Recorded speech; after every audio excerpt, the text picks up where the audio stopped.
Okay. All right. Good afternoon, everybody. Travis here with Transplants for Children. Today we have a special guest with us. Her name's Clarissa, and we're just going to go ahead and dive on in. To start, it is National Donate Life Month across the nation, nationwide. That's what that means. And we're really glad to have you here. If you wouldn't mind, give us a brief introduction of who you are and your connection to the transplant community. Sure. Well, happy National Donate Life Month, Travis, and to everybody out there. My name is Clarissa Thompson, and I am the Senior Communications Coordinator for Texas Organ Sharing Alliance, or TOSA. And TOSA is one of 58 federally designated organ procurement organizations here based out of San Antonio, Texas. We service Central and South Texas, and we do so by providing donation and recovery services to those Texans in Central and South Texas wishing to donate and those awaiting a life-saving organ transplant. And since 2006, I've made it my personal mission to educate the community on the importance of signing up as an organ, eye, and tissue donor on the Donate Life Texas registry. That's awesome. It definitely doesn't go unnoticed. The people on the other side really appreciate that. With it being Donate Life Month, what is TOSA doing right now to work with, Donate Life, or just be more active in the community so it's more prevalent this month? Sure. Well, since 2003, National Donate Life Month has been observed every April, and it's an initiative where we encourage Americans across the U.S. to sign up as organ, eye, and tissue donors, and to also honor those that have given that gift of life. At TOSA, due to the COVID-19, we are actually encouraging the community to join us on our social media platforms. So that's on our Twitter, our Facebook, on our Instagram, and they can find us at our handle, which is at txorgansharing.org. And what we're doing is we actually have an activity calendar, and every day you can go to our social media and see what the activity is for the day, and there's even prizes. So just do the activity, submit your photo doing that activity, and who knows, you might win. But it's a great way just for all of us to connect, because there is a critical need out there, right? Every day, every 10 minutes, a new name is added to the list. Every day, 22 people die never receiving that gift. And currently more than 113,000 people nationally are waiting, including kids. Kids, in fact, make up about 2,000 of those that are on the national waiting list. So it's an important thing to share. It's an important thing to honor those that have given that gift, and an important thing to celebrate those who have been given a second chance. That's awesome. I think that's a great way to bring the community together when we really can't. So obviously you can see it on TOSA's pages, Transplants for Children. We're also posting it too, so you guys can follow along in a couple different spots, and make sure you use the tags that they're asking you to use, and tag the page so that you can be entered into these contests. So you're probably the only person that we've had on here or interviewed that has this multitude of different positions. Mostly it's other transplant patients or just people that are directly involved, have family and friends and stuff like that. So our questions are going to be a little bit different, I bet. You already mentioned COVID-19 and how it's impacting our community. What impact does it have on donation and transplantation right now? Well, I think it's important to note that even in the midst of this public health crisis, the life-saving work of recovering organs and placing and matching organs and tissues is still happening. The gift of life is still happening. And the safety of our transplant recipients, our staff, and of course the community at large is our top priority. And that's why here at TOSA, at Texas Organ Sharing Alliance, we're following the guidance of the CDC, the Centers of Disease Control, UNOS, AOPO, to follow the protocol for donation and transplantation. And with that, we've taken extensive measures to make sure that the community shouldn't be afraid to receive or to even sign up to donate, because we're taking measures to ensure that only safe and healthy organs are being transplanted. So one of the ways that we're doing that, in February of 2020, we actually added questions in regards to if these individuals may have been screened for COVID-19, or they may have been suspected of having COVID-19. And we added these questions to our UDRE, which is what is a Uniform Donor Risk Assessment interview. So it's basically an interview that we talked to the family and we inquired, have they traveled? Have they been sick and so forth? Again, to ensure that that person was suspected of having COVID-19. We are screening them as well. And if someone does have COVID-19, that is going to make them ineligible for transplant. So again, we're taking measures to make sure everybody stays safe and stays healthy. That's awesome. You said February. That's pretty impressive. I don't think anyone even knew this was going to be a problem in February. So shout out to the transplant teams out there that are honestly way ahead of this. So this is kind of a personal question for me. My follow-up, my yearly follow-up was actually postponed because of this whole COVID epidemic or pandemic. Have you noticed that as being a trend? Do you notice, is there any difference in the way that care is being handled for post-transplant patients? You know, it's funny you said that because I had a recipient recently tell me that he goes, I've already been practicing social distancing. I've already been practicing how can I protect myself since I have an immunosuppressed system. And so as far as care, I think it's made the community more aware. It's made us in healthcare more aware of what we need to do in that simple practices like social distancing and like good hygiene are important and can help save lives. So I would say that that's a main difference that I've seen in the community.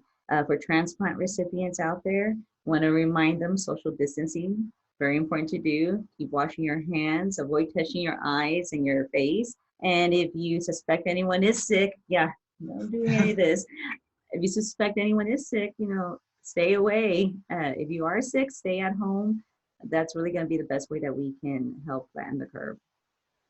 Yeah, I definitely agree. We're actually planning on having kind of a talk in the future in the next couple of days about how the instructions that transplant patients get, kids and adults alike, is very similar to what the CDC and the local governments are talking about in terms of preventing the spread of COVID. But we have to do that just naturally in day-to-day life because it's kind of, you know, we have to protect ourselves always from, you know, washing our hands, not touching our face, wearing masks.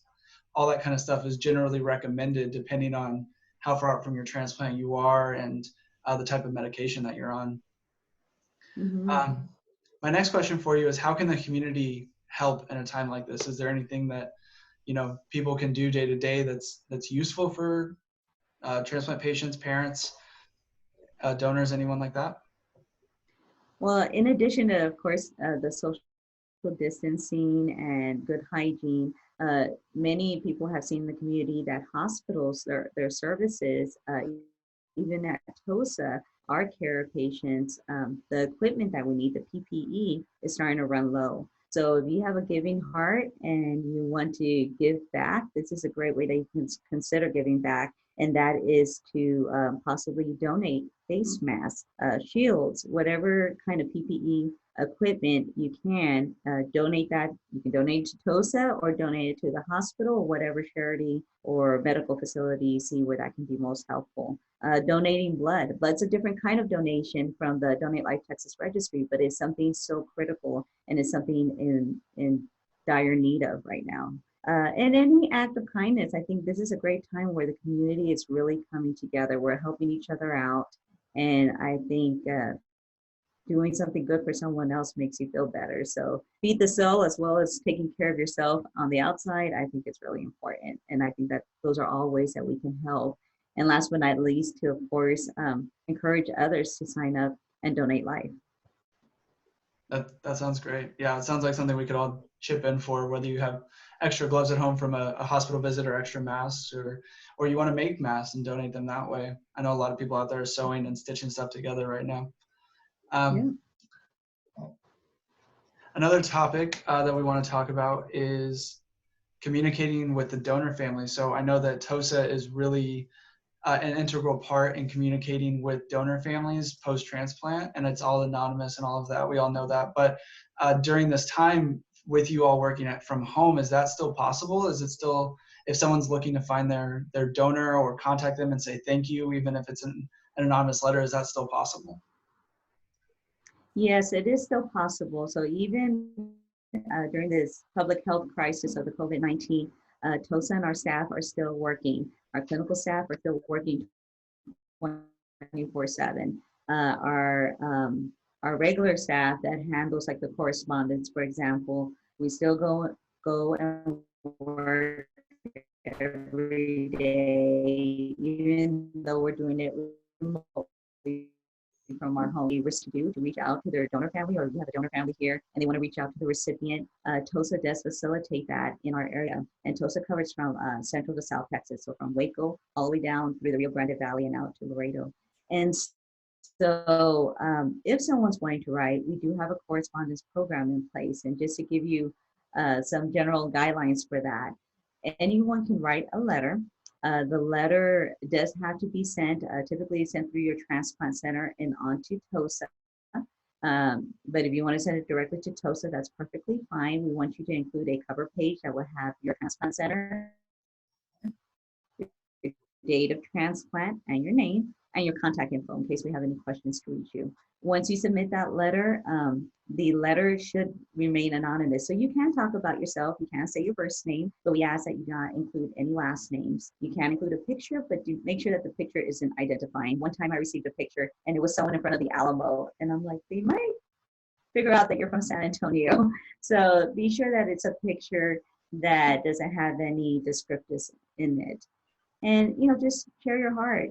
If you have trouble writing that letter, it's a very difficult letter to write, consider maybe picking up a greeting card.